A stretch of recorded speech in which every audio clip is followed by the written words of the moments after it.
Bonjour, bonjour, bienvenue sur le plateau de Bâti Journal. Nous sommes toujours au Forum Bois Construction et à côté de moi, Monsieur Dominique Sardet. Monsieur Sardet, bonjour. Bonjour. Vous êtes le président de l'Interpro Rhône-Alpes, Fibra. Est-ce que vous pouvez me dire qui est exactement Fibra, ce que ça fédère? Alors Fibra, effectivement l'interprofession régionale Rhône-Alpes, on fédère d'une part toutes les interprofessions départementales et également toutes les interprofessions, toutes excusez-moi. Les interpro régionales.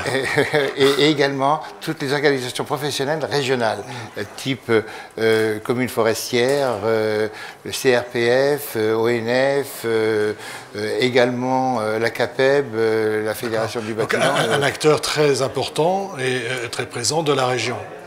Et tous les acteurs présents de la région, effectivement. D'accord. D'accord. Donc, quelles sont vos actions au niveau de cette... D'abord, première question, est-ce que vous allez vous élargir à la grande région Rhône-Alpes-Auvergne? Alors, bien sûr, on travaille déjà avec la région Auvergne pour essayer de se rapprocher.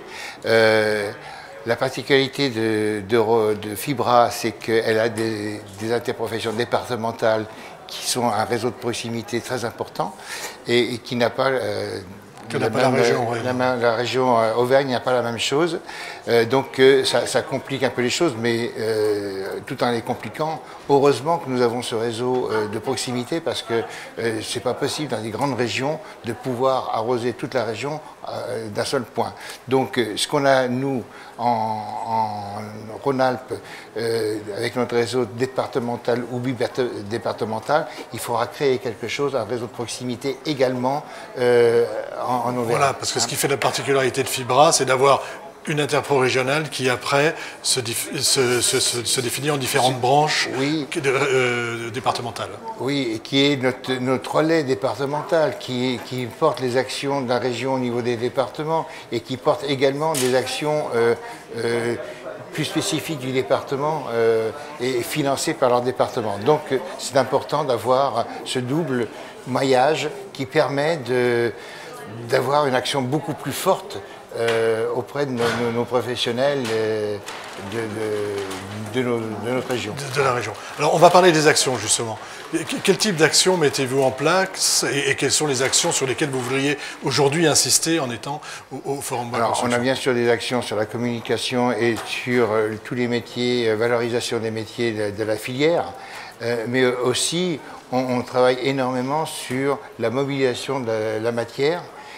Parce que, bon, vous savez, comme moi, on est dans une région où il y a énormément de matières premières dans nos forêts, et cette matière-là est mal exploitée, est difficile d'accès, donc il y a des initiatives dans les régions de montagne pour faire du débardage par câble.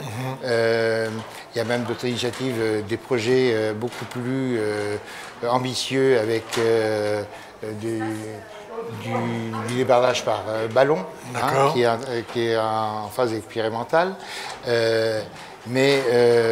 Bon, pourquoi utiliser ce bois? Parce que ce bois-là, ça permet d'utiliser une matière renouvelable que nous avons en France et qui est pour le moment sous-exploitée. Qui est sous-exploitée.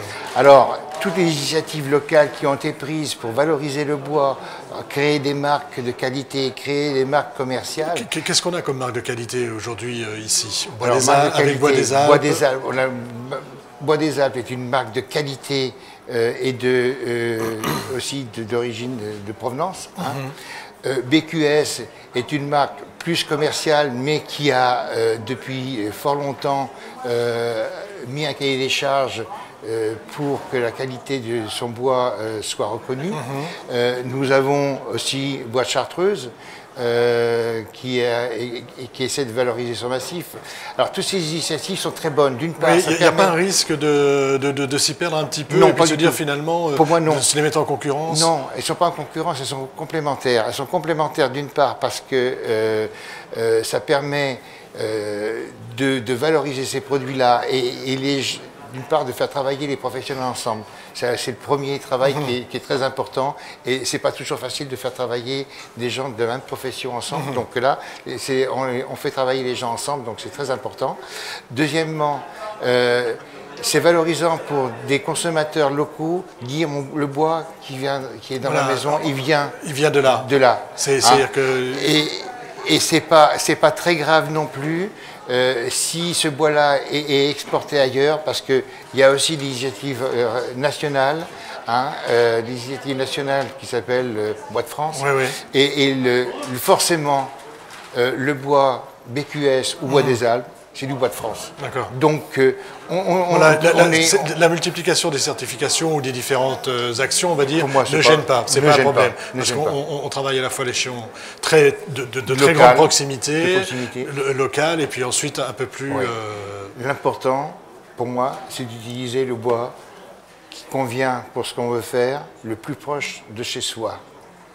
S'il faut aller chercher du bois à 300 km, on va chercher à 300 km parce qu'on veut du Douglas, on veut du Mélèze, ou on veut un bois qui n'est pas dans notre région. Mais l'important, c'est d'utiliser du bois français et que ce bois-là valorise nos forêts. Valorise toute la filière. Pourquoi qu'il faut que je me bats aussi pour ça? C'est que lorsqu'on utilise du bois français, on fait travailler les entreprises françaises, on fait travailler la main-d'œuvre française. Et quand on utilise la main-d'œuvre française, ça diminue d'une part nos importations, donc la balance commerciale, mais aussi surtout le chômage. Oui, ça permet de créer de l'activité. C'est le cercle vertueux, normalement, du commerce local, on va dire, de l'économie circulaire. Oui. Et j'aimerais que tous les consommateurs, qu'ils soient publics, privés, aient conscience que lorsqu'on fait travailler une entreprise française, on enlève énormément, on apporte énormément à la France, parce que pour un travail d'1 million produit bois, ça fait travailler 13 personnes pendant 1 an. Et ces 13 personnes-là, ça amène de la richesse. Ça amène de la richesse par les charges sociales, et ça enlève des chômeurs. Donc c'est très bénéfique pour la France. Donc développons le cercle vertueux du bois. Développons le cercle vertueux. Et de la ferraille. Voilà. Et ce sera le mot de la fin. Je vous remercie beaucoup, Monsieur Dominique Sardet, donc président de l'Interpro Rhône-Alpes Fibra. Merci beaucoup. Patron.